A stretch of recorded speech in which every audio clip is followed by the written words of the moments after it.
Kawan Karavan, sesaat lagi kita ikuti Bincang-Bincang Siang dipersembahkan oleh Radio Karavan FM 107.3, your radio on the go.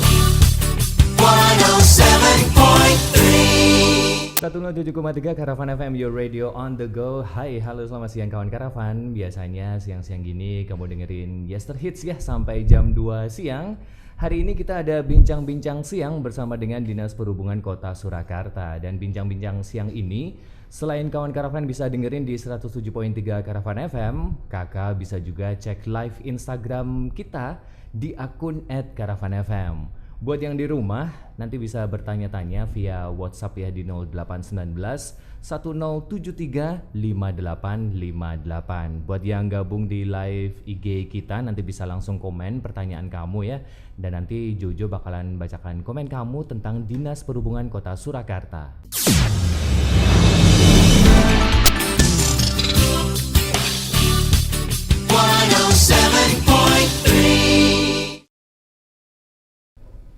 Oke, kawan Karavan, siang ini Jojo sudah bersama dengan Mas Ari, Kadit Lalu Lintas Dishub Surakarta. Selamat siang Mas Ari. Selamat siang Mas Jojo. Sehat-sehat Mas Ari? Alhamdulillah. Oke.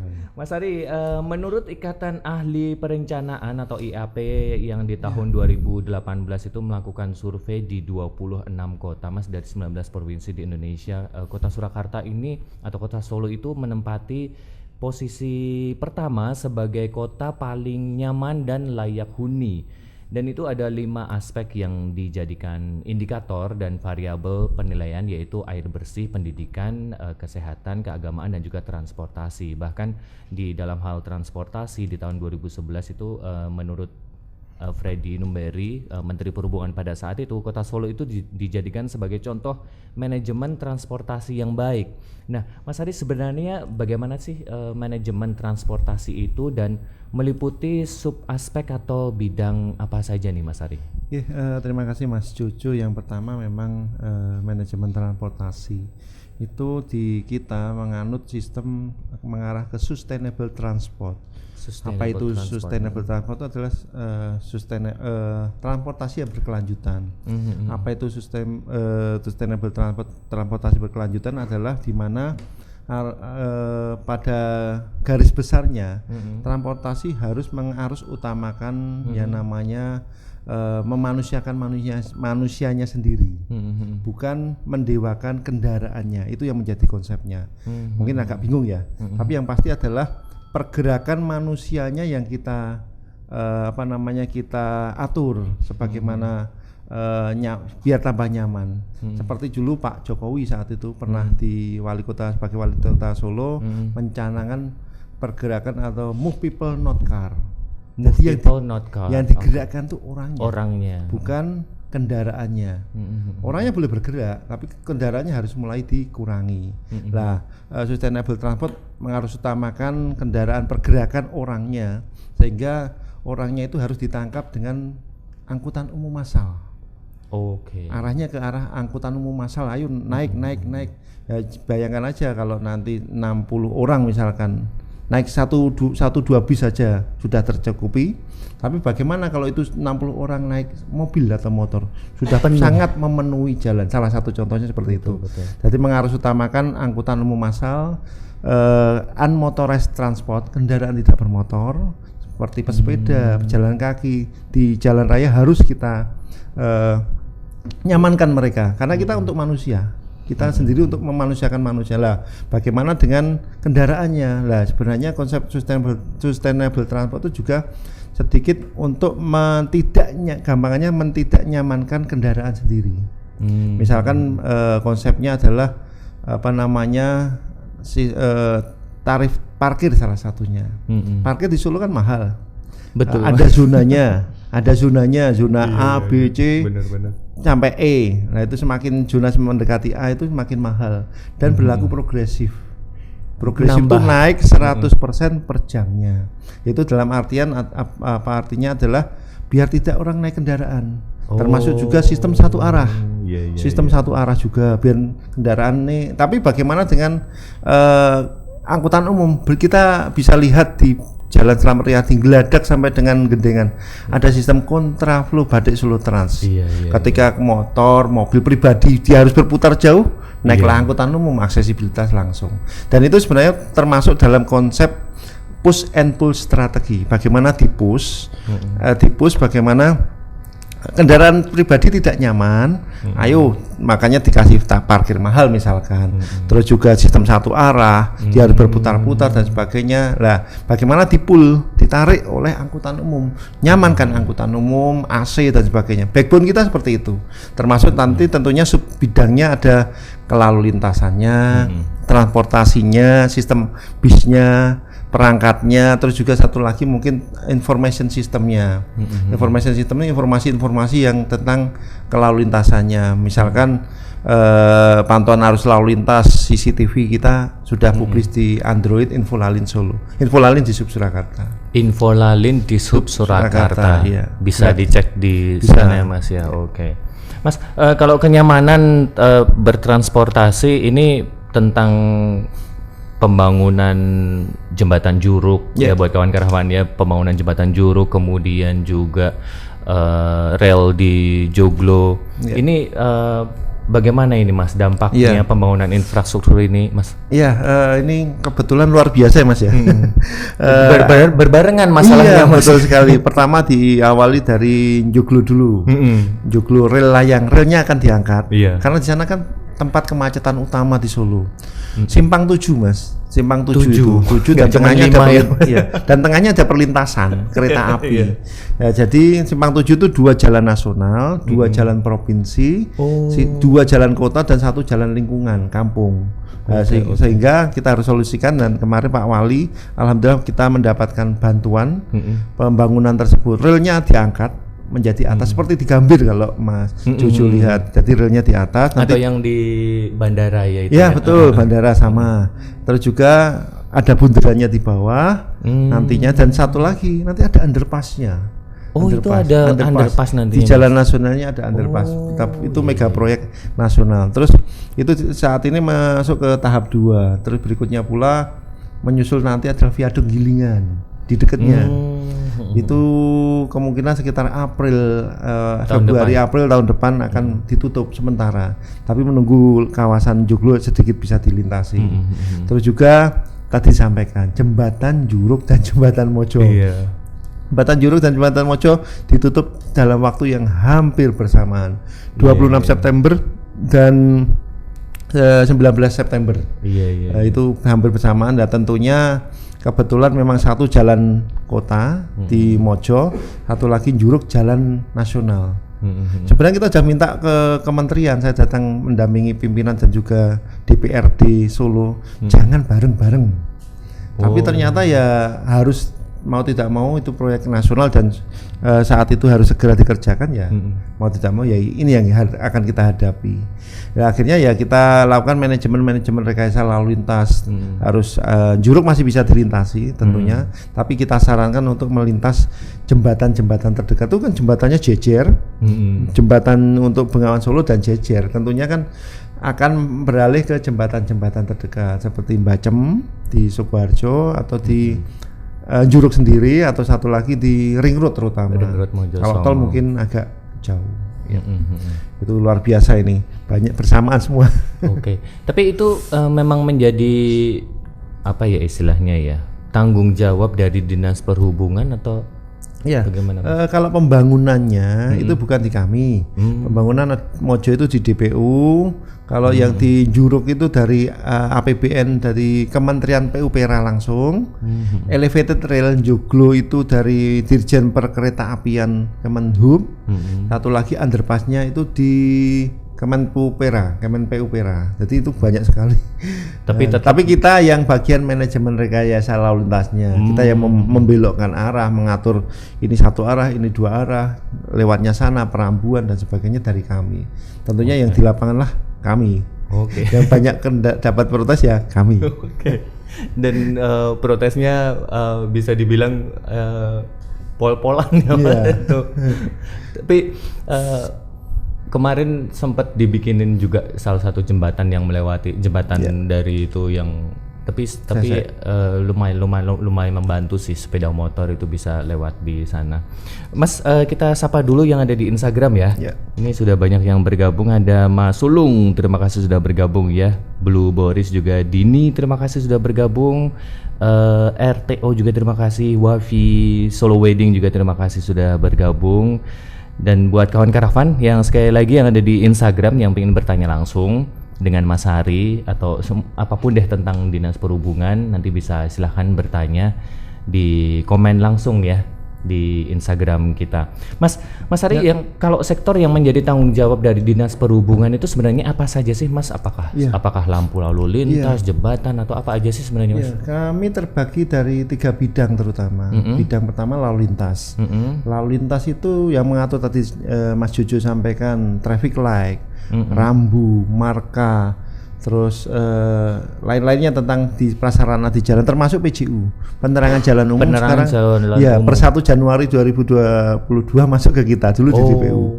Itu lalu lintas. Terus juga manajemen rekayasa lalu lintas seperti tadi jembatan Mojo ditutup dan sebagainya, itu tanggung jawab di kami. Termasuk juga pengaturan lalu lintas, ada petugasnya, itu dari kami. Itu yang lalu lintas. Yang kedua tentang angkutan. Angkutan di sini kan ada beberapa poin seperti Badai Solotelan Mas ya. Badai Solotelan itu konsep dan pengawasannya di kami di bidang angkutan. Terus juga angkutan mungkin wisata. Mas Jojo tahu ada bis tingkat wisata Werkudara, ada 2 merah dan kuning. Terus juga kereta api Jaladara. Terus ada meeting on the bus di angkutan. Terus juga ada terus juga yang ketiga tentang pengujian kendaraan bermotor. Pengujian kendaraan bermotor itu untuk uji berkala setiap 6 bulan untuk angkutan umum massal, misalkan bis dan angkutan barang. Itu harus diuji setiap 6 bulan, yaitu di bidang pengujian, termasuk pembinaan bengkel-bengkel di Kota Surakarta. Satu lagi ada UPT transportasi itu yang membawai wisata kendaraan listrik wisata. Mungkin udah tahu ya.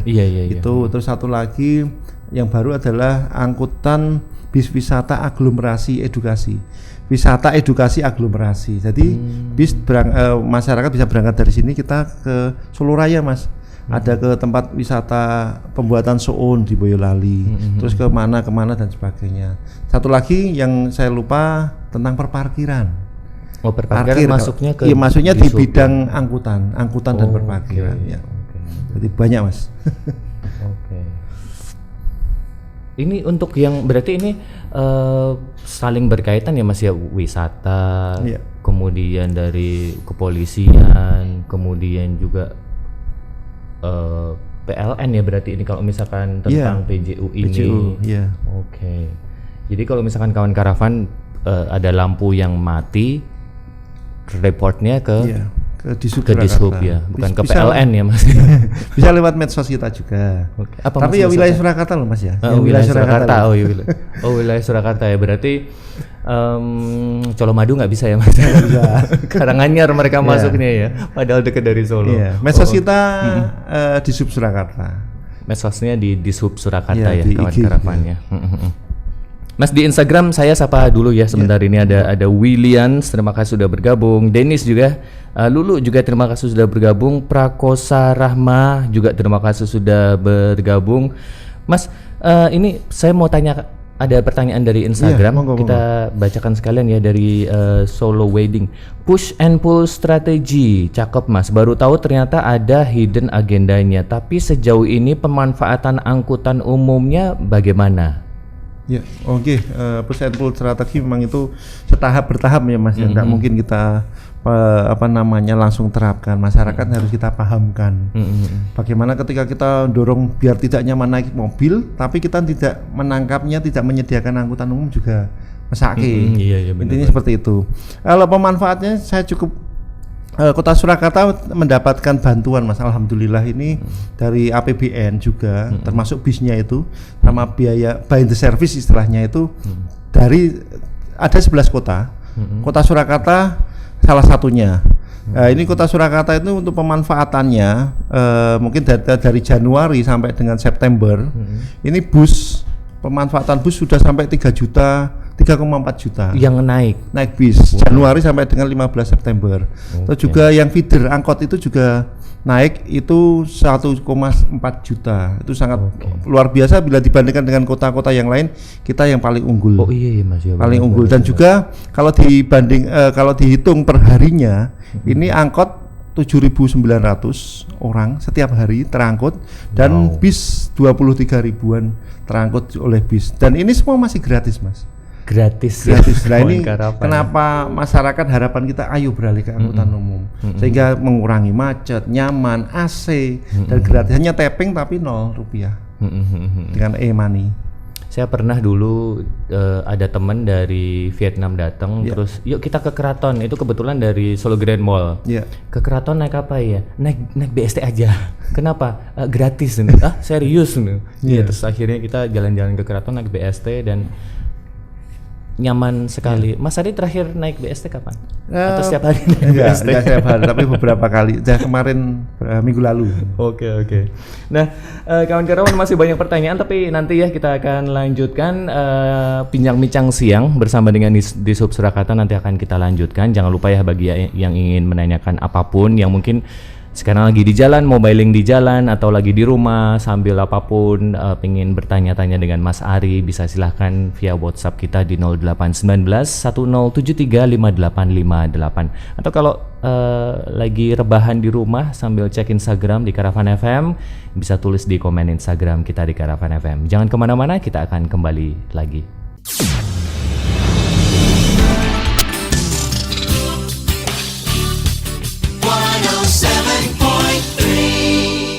You got me, baby, I got your back. Looking at you, thinking about all of the ways that you know me. I can't get enough. We got the future burning the past, good and the bad, making it last. We are what I want and I want what I already got. When you come through the room, I know that you know if you fall, I won't be there. Let's light up like the moon. Yeah, we take it off, make it even brighter. That's what I like about you. Hey, that's what I like. Tell me what you gonna do. Know that I want you. You know that I need. That's what I like about you. Hey, that's what I like. When you put me in the mood. Hey, that's what I like. That's what I like about you. That's what I like about you.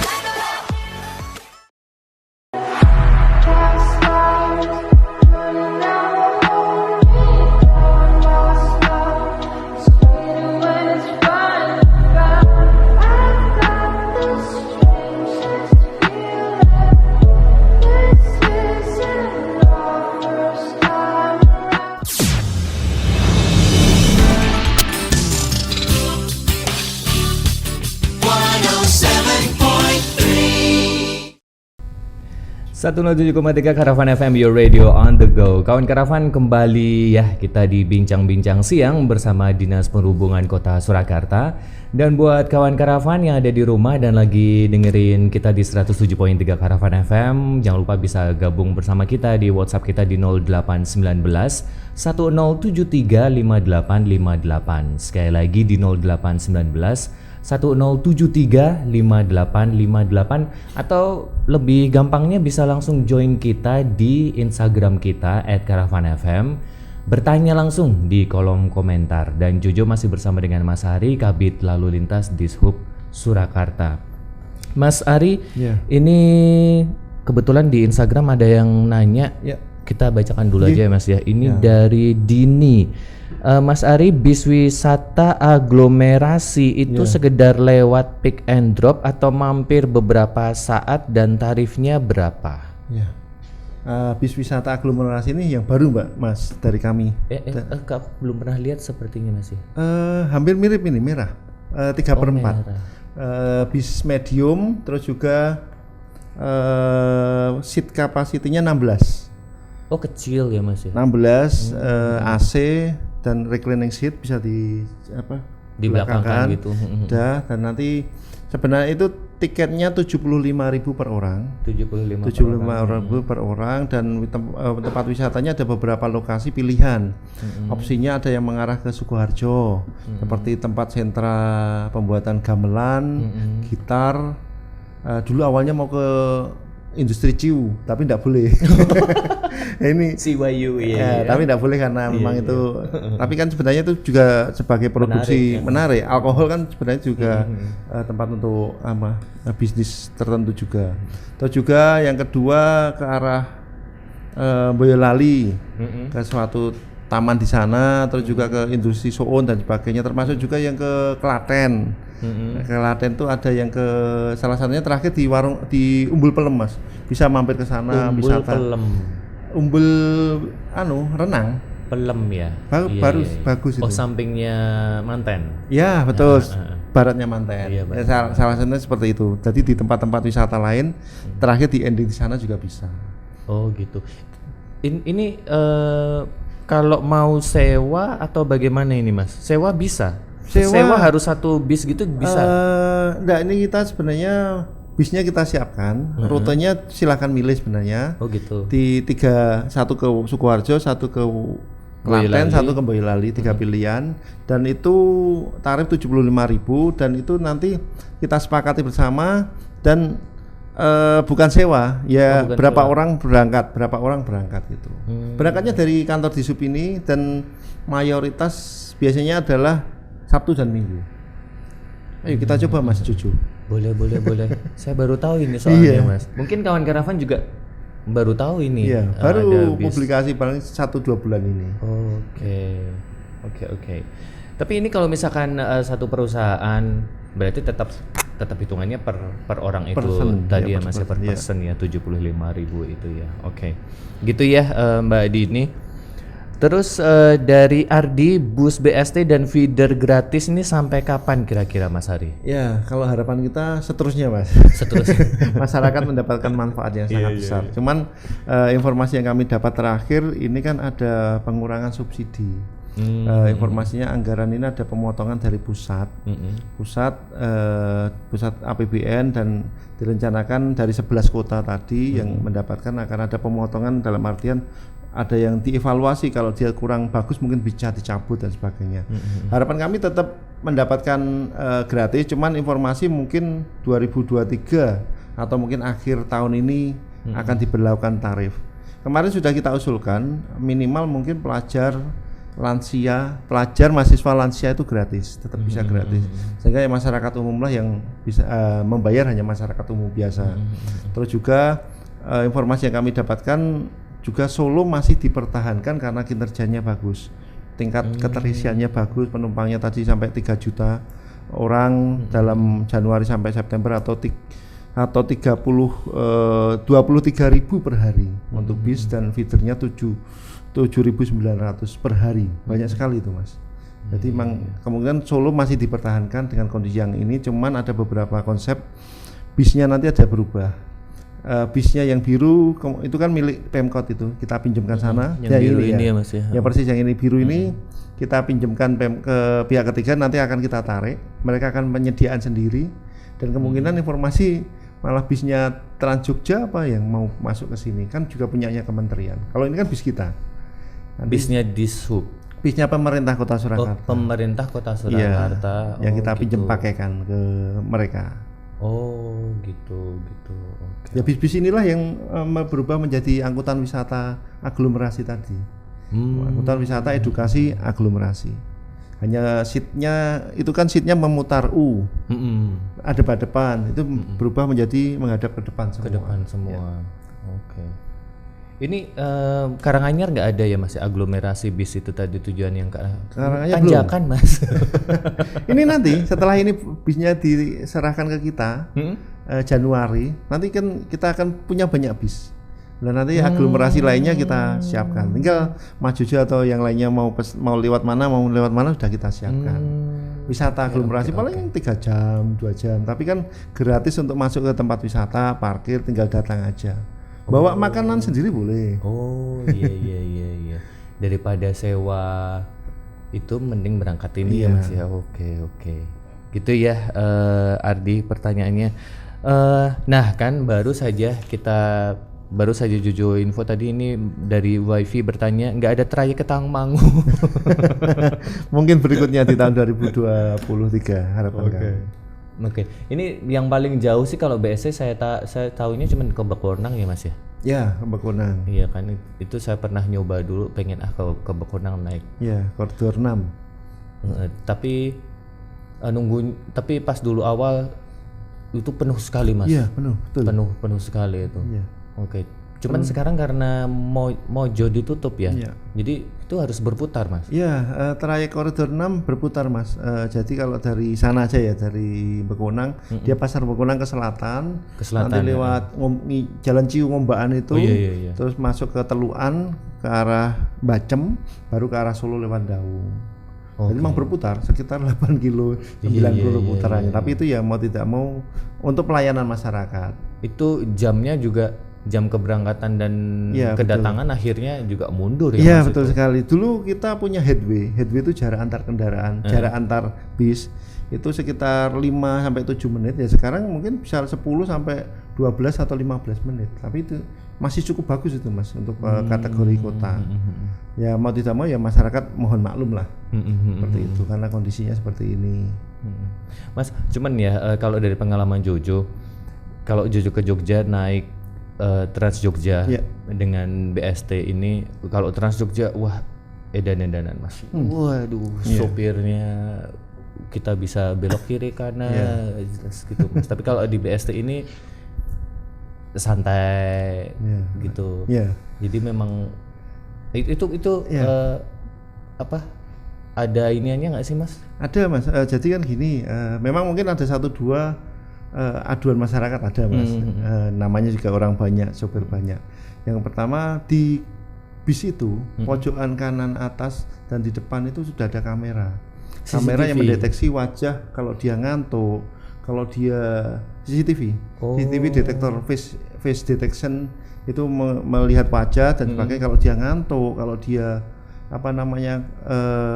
marah atau apa, dan banyak CCTV di bis tersebut juga. Jadi faktor keamanan, nyaman dan sebagainya. Dan bahkan sebagai pembuktian kalau ada sesuatu hal bisnya ngebut atau ada kejahatan, beberapa kali kan ada ketinggalan HP misalkan, aman karena CCTV-nya ada dan ada informasi juga HP diambil oleh petugas dan pihak yang kehilangan menghubungi kita seperti itu.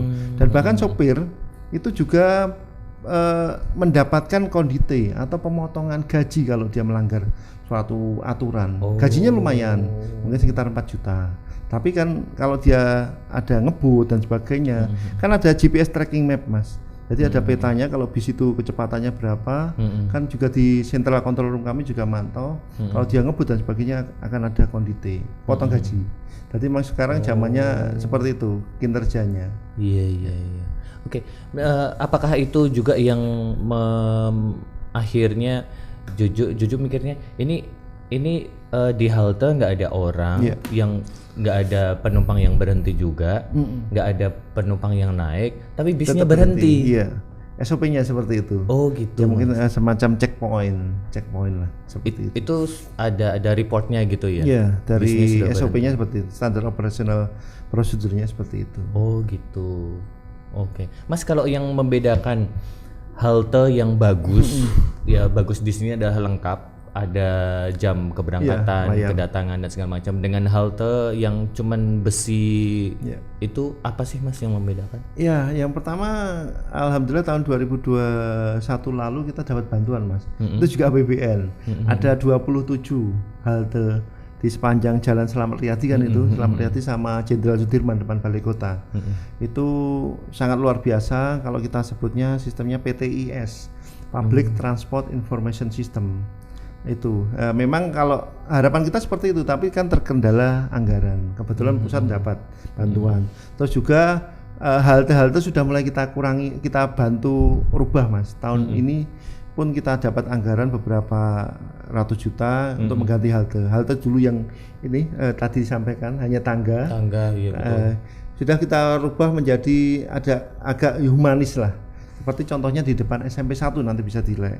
baru dalam pembangunan saat ini. SMP 1 SMP 1 ya. ataupun di lokasi yang di Jalan Urip Sumoharjo, Pasar Gede ke utara itu sudah hitam, nanti ada semacam payungnya hitam dan sebagainya, dan lebih humanis. Cuman yang kita kendala biasanya adalah di wilayah halte yang portable yang kita pasang di luar kota Solo, Mas. Kan trayeknya kita sampai Kartosuro Dan Bekonang, betul lah, itu beberapa halte kan kita pasang seperti itu. Itu juga kadang kan ya rusak dan sebagainya dan diprotes masyarakat juga. Itu di Solo memasang di sana, tapi kan kita sudah izin Kulon Nuwun dan itu biasanya dipasang di antara dua rumah misalkan biar tidak mengganggu. Terus juga pemasangan halte, pengennya kita haltenya bagus, tapi kadang di Solo pun kita pasang halte, belakang rumahnya protes, Mas, belakang haltenya protes. Ketutupan. Rumahnya jadi ketutupan. Rumahnya ketutupan halte lah, itu pada kadang sering nggak mau seperti itu lah, itu kan padahal itu titik poin penumpang banyak naik seperti itu. Akhirnya ya kita sedikit fleksibel lah, mungkin geser-geser seperti itu. Ya mau tidak mau ya mereka juga mungkin punya usaha, pasti juga nggak mau tertutup, ya kita lihat sikon di lapangan. Karena mungkin rumahnya di pinggir jalan itu tadi. Betul. Ya Mas ya, pakai buat usaha ketutupan halte. Tapi halte antara Trans Jogja di Jogja sama BSD di Solo kenapa berbeda ya Mas? Kalau di Jogja itu kayak ada rumah gitu. Itu benar, itu kan konsep bis yang lama. Jadi dulu kita dapat bantuannya dari pusat, kementerian itu mendapatkannya bis, Mas. Bis tapi high deck. High deck itu apa? Tempat turunnya penumpang tuh tinggi semua. Yang tengah itu bisa lihat bis BSD ini ya, yang tengah itu. Yang tengahnya kan ini, tinggi itu. Ini. Nah, seperti itu. Hampir semuanya seperti itu. Ini juga bis lama dulu. Nah, dengan semacam itu kan kita juga sebenarnya boros dalam pengadaan halte. Karena haltenya harus ditinggikan juga. Kan harus satu level antara lantainya bis dengan lantainya halte biar melangkahnya enak. Iya. Itu makanya bis di halte di Jogja seperti itu. Berbeda dengan Solo udah mulai mengurangi seperti itu. Kita juga ada banyak halte yang tinggi, tapi di bawahnya juga ada kelandaian biar dia turun juga dari bawah. Jadi memang kalau SOP bis yang biru salah satunya atau merah itu untuk naiknya dari pintu depan. Naiknya dari depan. Pintu depan, jadi rendah. Rendah. Terus turunnya dari pintu belakang, pintu tengah. Jadi lebih tinggi dia untuk memanfaatkan yang konsep lama. Nah sekarang kan pusat sudah tidak memberikan bis yang model tinggi lah. Ya harusnya memang low deck bis itu bisa turun dimanapun, haltenya dimanapun. Lah kalau makanya salah satunya kan tangga. Halte tangga besi itu kan untuk memfasilitasi itu, Mas. Iya. Itu kan kita terkunci dari programnya Kementerian Pusat juga. Oke. Tapi halte yang besi itu belum, nggak ada yang hilang kan Mas selama ini? Ya alhamdulillah nggak ada yang hilang. Soalnya kadang tutup selokan aja besinya diambil orang gitu kan. Iya. Oke. Nah dari Instagram Solo Wedding, Dishub dan Karavan sering-sering dong bikin bincang-bincang seperti ini, infonya sangat bermanfaat. Berarti kita agendakan kapan lagi ini Mas siap. Ari? Saya menunggu undangan aja.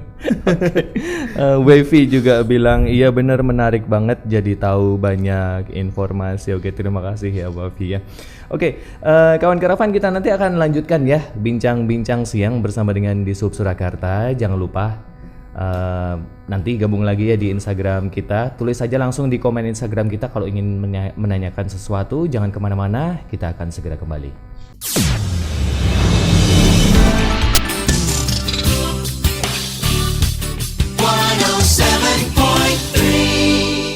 You got me, baby, I got your back. Looking at you, thinking about all of the ways that you know me. I can't get enough.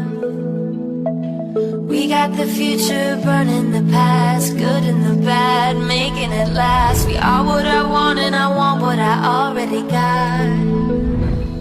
When you come through the room, I know that you know if you fall, I won't be there. Let's light up like the moon. Yeah, we take it off, make it even brighter. That's what I like about you.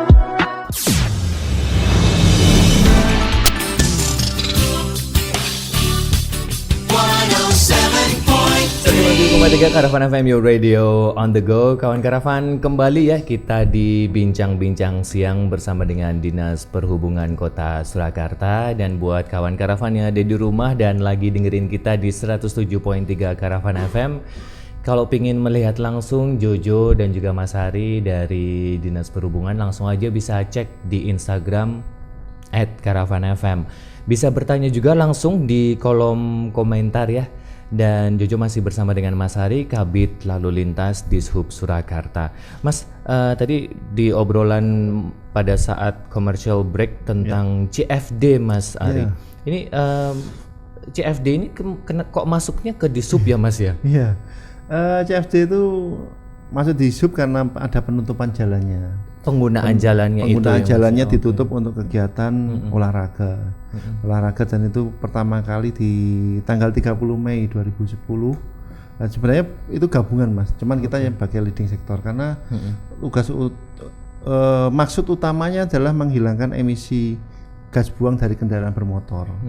Biar tidak ada sepeda motor, mobil bermotor masuk ke sana. Itu yang pertama. Yang kedua juga untuk berolahraga. Ketiga, konsepnya juga kita berikan event-event di sana. Dan terakhir, dalam perkembangannya ternyata banyak juga potensi wisata kuliner ternyata dalam perkembangannya. Ya mau tidak mau kita tata. Dulu berantakan di mana-mana, akhirnya wisata kuliner kita masukkan di City Walk. Di tahun berapa? 2014 lah. Ya. Karena kalau itu misalkan di pinggir jalannya mengganggu. Betul. Orang-orangnya itu ya, Mas. Dan kotor nanti, Mas. Oh iya, kotor, benar, sampah, apa masak dan sebagainya. Dan ini olahraganya malah kegeser ya, Mas ya. Iya, berkurang. Karena kalau Jojo ke sana juga terus terang cuman beli jambu ini, makan soto gitu. Jadi olahraga yang jogging gitu itu malah nggak sama sekali. Oke, jadi kalau misalkan, tapi ini kita malah jadi ngobrolin CFD ya. Ini sudah full ya, Mas ya itu. Iya. Kalau mau buka usaha di sana? Yang pertama kewenangan kami adalah di jalannya. Oh, di jalannya. Jalan rayanya, aspalnya. Itu yang pertama. Kalau yang PKL yang di City Walk ranahnya Dinas Perdagangan itu dulu. Oh, makanya itu tadi aku kirain CFD ini adalah dari Dinas Perdagangan. Iya, itu. berbeda penanganan lah. Terus yang di jalan raya ini boleh kegiatan event komunitas, terus misalkan band ataupun juga kemarin Solo Grid Sale ulang tahun dan sebagainya ada di sana, kita persilahkan. Cuman yang menjadi catatan tentunya tidak boleh politik dan sara. Politik nggak boleh masuk di kawasan Car Free Day. Terus juga tentunya hal-hal yang terkait kendaraan bermotor dan turunannya. Banyak, Mas, dealer mau masuk ke situ. Dealer jualan dan sebagainya. Akhirnya kita tetap tidak perbolehkan. Terus juga dampak turunannya misalkan hanya itu angsuran motor aja, Pak, motor atau mobil. Tapi kan itu turunannya memancing orang bermotor, tapi akhirnya tidak boleh kan. Dan itu event-event seperti band dan sebagainya itu ada izinnya, Mas. Semua wajib izin ke Dishub Surakarta. Izin bisa datang ke kami pakai surat, lokasinya mana, eventnya seperti apa, apakah butuh panggung, audiennya seperti apa, kelistrikannya seperti apa. Bisa datang ke kami surat tertulis. Dan kedua bisa juga by aplikasi. Kami punya aplikasi perizinan ESCFD. Perizinan elektronik Solo Car Free Day. Elektronik. Ya, itu bisa langsung ke sana. Nanti bisa milih lokasinya yang kosong mana, nanti ada kontak person kami yang bisa dihubungi kalau ada mau tanyakan. Dan nanti kalau sudah by aplikasi juga enggak usah datang ke kami. Keluarnya izin langsung by aplikasi. Tapi itu dengan catatan yang eventnya kecil ya, Mas ya. Kalau eventnya besar ngeblok Ngarsopuro misalkan. Ada event besar misalkan penutupan Solo Grid Sale kan itu besar. Itu harus wawancara dengan kami. Bentukmu seperti apa dan sebagainya. Jadi enggak sembarangan langsung kita berikan izin juga gitu. Dan eventnya tidak boleh di atas rel ya, Mas itu ya? Betul, nggak boleh. Kalau pagi masih aktif. Kalau pagi kan ada kereta yang lewat betul. itu. Oke. Oh, ternyata Jojo juga baru tahu ini ternyata proses perizinan ini bisa pakai aplikasi. Mungkin kawan Karavan juga baru ada yang tahu ya proses perizinan event-eventnya ini hanya bisa juga lewat aplikasi. Oke. Mas, kembali mengenai BST. Ya. Ini kalau BST masih gratis by the service itu mungkin bisa diinfokan lagi Mas. Itu dananya diambil dari mana untuk operasional? Ya, untuk BST ini gratis alhamdulillah karena dapat bantuan dari APBN Mas. APBN ini cukup besar lah, sekitar berapa ya, 40-50 miliar per tahun. Per tahun. Dan ya, ini alhamdulillah rutin dalam 2 tahun terakhir dan kemungkinan tahun besok masih berlanjut. Cuman tentunya anggaran seperti itu kan sudah 2 tahun ini gratis. Ya, tentunya masyarakat, pemerintah pun juga butuh semacam feedback juga, masuknya suatu retribusi juga, karena nanti akan ditetapkan Permenhub, Peraturan Menteri Perhubungan tentang tarif. Nanti mau tidak mau ya tarif akan dibebankan. Kita sudah edukasi dalam artian bagaimana masyarakat beralih ke sistem e-ticketing, smart card, e-money dipakai untuk tapping. Nah itu kan sudah banyak sekali yang pakai. Nah itu tinggal nanti kalau memang harus bayar tinggal nanti dipotong tappingnya. Dan kita lihat orang dari misalkan Pasar Legi, mbak di itu pakai apa tenggok itu, dia udah punya e-money loh Mas. Itu karena dia mau cari gratisnya juga sih. Naik angkot kan juga tetap tapping dan sebagainya. Itu salah satu positif manfaat masyarakat sudah mengarah ke digitalisasi. Mau tidak mau itu pasti terjadi. Ada rencana penggunaan smartphone? Ada. Pembayaran dengan smartphone, ada. barcode gitu Mas? Bisa, pakai QRIS bisa. Pakai QRIS bisa. QRIS bisa, pakai teman bus bisa. Sementara aplikasi teman bus. Jadi kami sekaligus informasi semua pergerakan BST dan sebagainya bisa di-download di aplikasi teman bus. Teman bus itu misalkan saya mau ke Klewer saat ini. Teman bus akan mengarahkan kamu akan berjalan ke halte terdekat di sini, jarak segini, dan nanti kamu akan naik bis apa. Bisnya berapa menit lagi datang, itu ada semua di teman bus, aplikasi itu juga.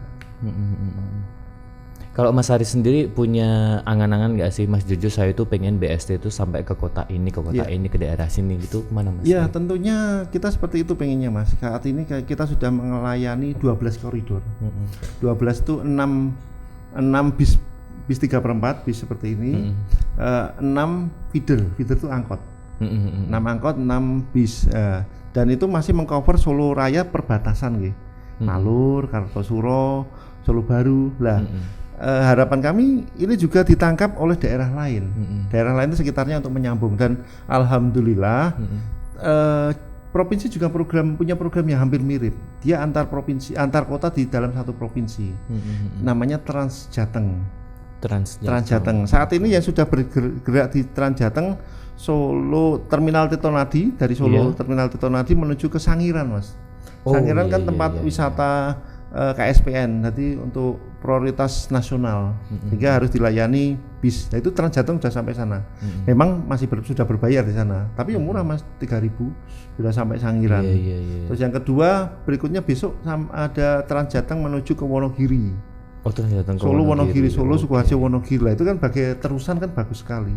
Jadi kita akan terhubung menjadi integrasi angkutan umum massal di kota Solo. Tinggal nanti nyambungkan yang ke Karanganyar, ke Boyolali, ke Sragen misalkan seperti itu. Ke Sragen kota kan belum.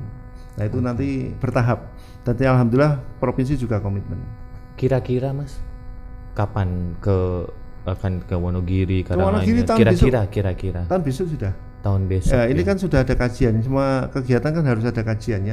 Tahun ini sudah, dan insya Allah awal tahun besok mungkin Februari atau Maret sudah launching atau operasional Solo Wonogiri bis. Jadi nanti 1 tiket untuk semuanya bisa. Oh iya, itu yang baru mau Jojo tanyakan. Jadi kalau misalkan dari Sumber mau ke Wonogiri itu tinggal naik dari depan STMBK, kemudian kita turun di halte mana, kemudian lanjut langsung ke Wonogiri dengan hanya sekali tap atau 1 tiket itu aja. Mungkin beberapa kali tap karena kan harus berpindah-pindah ada 2 operator soalnya. Yang kalau dalam bis BST ini kan satu BST itu operatornya PT BST. Kalau yang Transjateng kan beda operator. Transjateng beda operator. Tapi harapan saya memang saya alhamdulillah pernah ke Jerman. Itu kan juga semuanya bisa 1 tiket. Itu harapan saya juga nanti seperti itu. Kalau tiketnya sudah, cuman nanti tappingnya seperti apa, pemotongannya seperti apa nanti secara teknis bisa didiskusikan. Bisa ini, saya yakin bisa. Ini aja juga sudah integrasi dengan KRL. Tiketnya kan juga bisa untuk digunakan untuk KRL kan sudah pakai e-money juga bisa. Jadi semuanya transportasi di Kota Solo sudah sangat bagus luar biasa untuk terutama angkutan umum massal. Nah, tinggal masyarakatnya, ayo pindah naik angkutan umum. Gunakan fasilitas ini ya Mas. Untuk keseharian terutama. Ya. Oke. Jadi Mas Ari cerita tentang pernah ke Jerman. Nah, Mas Ari sendiri selain ke Jerman, kalau misalkan kota-kota di Indonesia ini pernah nggak sih Mas pergi ke luar kota tersebut dan melihat situasi kota tersebut, tertarik dengan konsep dinas perhubungan di kota tersebut dan ingin membawa konsep itu di Kota Solo? Itu ada nggak Mas? Pernah kemana? Mungkin pernah Mas, beberapa kali, mungkin salah satunya di Jakarta lah. Jakarta kan anggarannya besar, tapi dia konsepnya juga lumayan bagus. Salah satunya adalah jalur sepeda. Oh, jalur sepeda. Jalur sepeda itu bagus sana, sudah terkonsep dan juga ada pembatasnya. Jadi orang bersepeda sangat nyaman sekali di Jakarta. Di Solo potensinya sangat bagus Mas. Sebenarnya potensinya bagus, bahwa kita punya jalur lambat atau City Walk totalnya itu 25 km. Hanya di Solo saja. Di Solo, 25 dalam Solo kilo. besar sekali. Di Jalan Adi Cipto, Urip Sumoharjo, Slamet Riyadi dan sebagainya itu. Kolonel Sutarto, Insinyur Utami dan sebagainya sudah ada jalur lambatnya. Tinggal kita optimalkan. Yang berbeda kan kita belum mengoptimalkan tersebut. Dan juga sistem di kita memang punya tantangan angkutan sepeda ini adalah belum terkoneksi satu dengan yang lain. Misalkan di Jalan Adi Cipto kan ada Mas, dari Tugu Mahkota sampai dengan Manahan sini kan ada. Sampai dengan Manahan, terus juga di selatannya itu kan Slamet Riyadi. Dua berjejer jalurnya, tapi tidak ada koneksi. Utara selatannya belum nyambung gitu. Itu yang menjadi PR kita. Kita akan buatkan jalur utara selatan. Termasuk juga dengan adanya pembangunan infrastruktur flyover Manahan sama Purwosari. Dulu bisa dilintasi sepeda ya Mas. Yang di bawah. Ketika perlintasan kereta api ada. Sepeda bisa aja langsung lurus. Tapi sekarang kan tidak boleh. Karena memang sangat sempit. Yang Manahan terutama ini kan sangat sempit, kita tidak rekomendasikan. Tapi juga kita dapat protes dari komunitas sepeda, dari sekolahan. Dulu saya sendiri juga sekolahnya di SMP 1 bisa naik sepeda seperti itu. Sekarang kan tidak bisa. Saya nggak, hanya itu tempat pendidikan yang terpotong. Padahal dia zonasi harusnya hanya 10 meter, 20 meter, dia harus berputar ke Pasar Nongko misalkan seperti itu. Lah itu di waktu dekat ini tahun ini atau tahun besok dari DPU sudah akan membuat, sudah saran dari kami yaitu jembatan penyeberangan orang dan sepeda. Nanti rencana di sini terowongannya flyover Purwosari Manahan ke barat sedikit. Nanti persimpangan pertama di situ akan dibuat jembatan penyeberangan orang dan sepeda. Ada tangga, nanti bentuknya tangga dengan kelandaian, dan nanti sepedanya bisa naik. Naiknya nanti dituntun Mas. Dituntun, ada semacam railing di pojokan. Jadi sepedanya agak dituntun gini. Nah, karena kenapa kita minta seperti itu? Kalau dia di lamsam lurus kelandaian, sepeda motor yang naik Mas. Betul. Yang kita tidak mau kayak kan di Jakarta itu. Dong iya, itu. Jakarta kan seperti itu lah. Ini kan sepeda bisa naik tapi seperti itu. Dan bahkan Pak Wali untuk konsep JPO yang kedua yang di dekat Purwosari mintanya ada liftnya. Lift tapi khusus untuk pesepeda. Nah, kan terpotong semua ini. Jembatan flyover Purwosari maupun Manahan kan memotong dua wilayah yang sebenarnya dekat. Dan pesepeda yang biasanya bersepeda tidak bisa. Ini konsep komitmen Pak Wali juga sangat luar biasa, sehingga harapan kita semua terwujud demi untuk menyamankan manusia. Sepeda itu kan tadi konsep sustainable transport sebagai garis depan. Angkutan umum massal, sepeda, kendaraan tidak bermotor dan pejalan kaki itu tadi. Itu harus kita depankan. Jangan terus kita nyamankan mobil lah. Jangan kita memakai sepeda motor. Sudah waktunya lah. Negara maju di luar negeri itu juga sudah berpikir ke arah sana Mas. Orang jangan sampai kita terlambat hanya motor aja ngebaki dalan. Betul. Kebanyakan malah yang naik sepeda ya Mas ya di luar negeri betul. itu ya. Oke. Kalau di Singapura malah nggak ada yang naik sepeda motor Mas. Yang ada jalan kaki. Iya, angkutan umum jalan massal. kaki dan angkutan umum massal dan kereta itu yang ramai di sana. Oke, Mas, ini ada pertanyaan dari Gading. Untuk izin bikin event CFD via Dishub, apakah ada tarifnya Mas? Ya, Mas Gading ya. Gratis Mas. Gratis. Gratis Iya, ya, Mas? gratis. Oke. Jadi kita tidak pungut biaya, monggo, cuman kita akan atur. Atur itu dalam artian jenengan mau di sana di mana Mas Gading kirim by aplikasi misalkan. Dia mau minta depannya pengadilan misalkan, pengadilan negeri, pengadilan lah. Kita akan cek juga ada nggak di pengadilan itu event yang lain sudah masuk. Pertama itu. Kedua, ketentuannya adalah kita tidak boleh event yang pakai suara band misalkan atau marching band misalkan dekat dengan gereja. Sana ada gereja gendengan, penumping sama geladak. Kami kemarin beberapa kali menolak event di. Kalau mau enak kan di depan baratnya, timur baratnya patung Slamet Riyadi kan enak Mas itu. Buat event-event apapun enak, tapi kami tidak boleh. Kalau band tidak boleh. Suara-suara tidak boleh karena gereja sebelahnya. Sampingnya gereja. Itu yang pertama. Yang kedua, di antara mereka sendiri musik-musik itu akan kita pisah, jangan sampai jejer. Jejer saut-sautan Mas. Iya. Kayak pasar manuk nanti. Iya. Saut-sautan seperti ini. Akhirnya kita harus kasih jarak jeda seperti itu. Ya ini beberapa ketentuan yang kita buat untuk menyamankan pengunjung atau mereka sendiri. Oke. Kalau yang tadi itu Mas motor apa tadi?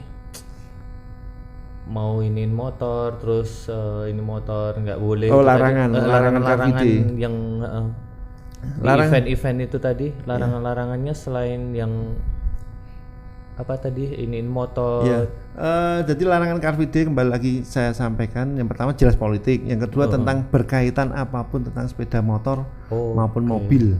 Online juga mau masuk terus. Pernah ada yang nekat masuk ya kita keluarkan. Tidak boleh.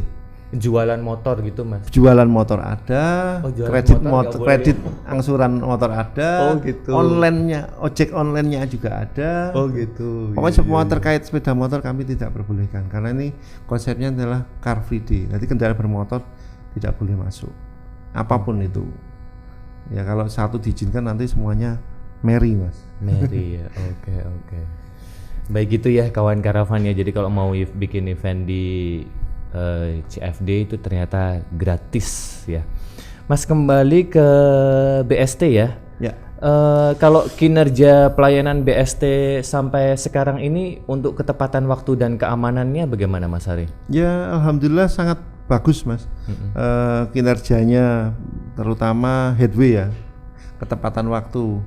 Jaraknya masih 5 menitan lah. 5 menitan itu sangat bagus sekali sesuai dengan SOP-nya. Terus yang kedua tentang keamanannya dengan pantauan CCTV dan sebagainya di bis maupun di depan bis maupun belakang bis sangat nyaman sekali. Masyarakat tidak usah takut. Pernah juga penjambretan dan sebagainya dengan CCTV itu bisa kita tangkap. Terus masuk juga ketinggalan tadi, HP ketinggalan, tas ketinggalan, insya Allah aman. Insya Allah aman asal tidak ada tangan-tangan jahil. Tangan jahil pun ketika mereka ngambil juga terlihat.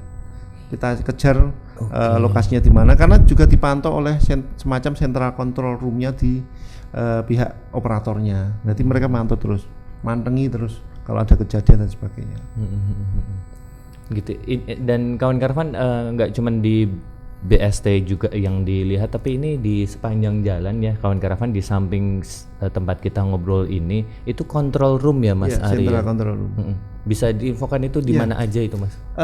Kami sudah sampai 120 CCTV. Titik CCTV. Tapi untuk traffic light sudah semua. Traffic light kami punya 68 traffic light di Solo sudah terpasang CCTV semua, termasuk di luar traffic light juga kita pasang seperti bundaran Geladak, kan tidak ada traffic lightnya. Depan balai kota nggak ada, jadi CCTV lebih banyak dari traffic lightnya. Dan semua bisa dipantau Mas, cara aplikasi dari HP, dari Android, Info Lalin di Sub Surakarta. Info Lalin di Sub Surakarta. Bisa cek CCTV-nya itu? Bisa, nanti real time akan dilihat. Jadi masyarakat akan bisa memantau misalkan Juruk lah salah satunya saat ini lagi hitnya Juruk. Jam-jam tertentu macet, jangan lewat sana misalkan. Benar. Jadi melihat pantauan tersebut kita bisa beralih ke rute perjalanan yang lain. Termasuk ruang central control room ini bisa mengintervensi traffic light. Misalkan salah satunya Pak Jokowi kebetulan orang Solo, sering ke Solo, Pak Presiden kita.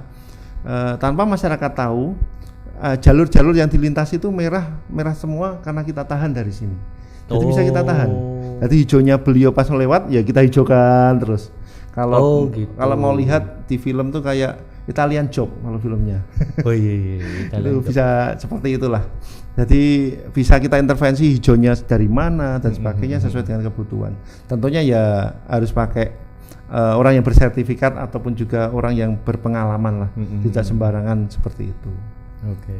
Mas Bagas, nanti aku Selamat Riyadi hijau terus ya, aku mau lewat ini. Bisa. Bisa ya. Tapi ya jangan.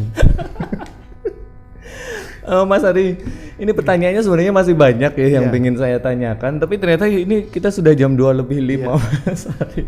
Untuk yang terakhir nih mungkin bisa diinfokan sebagai himbauan aja kepada warga masyarakat Surakarta terkait dengan problematika manajemen transportasi. Monggo Mas Ari silakan. Oke, untuk problematika transportasi yang pertama tadi banyak kita infokan. Pertama patuhi rambu-rambu sama peraturan lalu lintas lah Mas. Masyarakat monggo. Yang kedua, ayo mari gunakan angkutan umum massal gratis, mumpung masih gratis, sambil mencoba. Terus juga yang ketiga, kalau ini sedang banyak-banyaknya proyek di Kota Surakarta. Terus juga ya karena banyaknya proyek tersebut, kita minta untuk melakukan beberapa langkah manajemen. Mungkin kami menyebutnya 4 langkah manajemen. Manajemen yang pertama adalah manajemen rute perjalanan. Berputar lebih jauh akan lebih nyaman, lebih aman dan lebih selamat daripada memaksakan lewat tempat lokasi proyek tersebut. Terus yang kedua, gunakan manajemen waktu perjalanan, waktunya. Hindari jam-jam sibuk pagi, jam-jam sibuk sore. Terus yang ketiga, gunakan moda transportasi yang lebih kecil. Misalkan biasanya naik mobil, ya gunakan sepeda motor atau sepeda, atau bahkan tadi saya sampaikan angkutan umum massal. Dan juga mungkin KRL juga bisa. Juruk macet ya wis numpak KRL dari Palur menuju Purwosari bisa. Yang terakhir manajemennya adalah manajemen maksud perjalanan. Ya kita efisienkan maksud perjalanan. Kalau memang tidak perlu ke tempat-tempat yang proyeknya macet seperti itu ya tidak usah ke sana. Dan terakhir kami tentunya mengharapkan masyarakat Kota Surakarta untuk tetap tertib berlalu lintas. Kami punya slogan, mari kita tanamkan bersama, tertib berlalu lintas cermin budaya Wong Solo. Matur nuwun. Oke. Tertib berlalu lintas cermin budaya Wong Solo ya kawan karavan ya. Mas Ari, sepertinya kita harus membuat part kedua bulan depan gitu ya, untuk obrolan bincang-bincang siang ya bersama dengan Dinas Perhubungan Surakarta. Baik kawan karavan, gak kerasa ya udah hampir 1 jam, sudah lebih dari 1 jam obrolan kita di bincang-bincang siang ini. Jojo ucapkan terima kasih untuk kawan karavan yang sudah bergabung dengerin kita di Karavan FM, dan terima kasih juga buat yang sudah bergabung di Instagram kita, dan terima kasih juga untuk Mas Hari dan teman-teman dari Dinas Perhubungan Kota Surakarta, dan untuk waktu yang sudah disediakan siang ini. Dan jangan lupa kawan karavan bisa menyimak siaran tunda kita nanti di YouTube Karavan TV ya. Nanti bisa cek di YouTube Karavan TV, dan jangan lupa juga untuk follow akun Instagram kita @karavanfm, dan dengerin terus Radio Karavan FM hanya di 107.3 Karavan FM, your radio on the go. Semoga bincang-bincang kita siang ini bermanfaat, dan sampai jumpa di lain waktu. Kawan Karavan, tuntas sampai di sini bincang-bincang siang. Persembahan Radio Karavan FM 107.3, your radio on the go.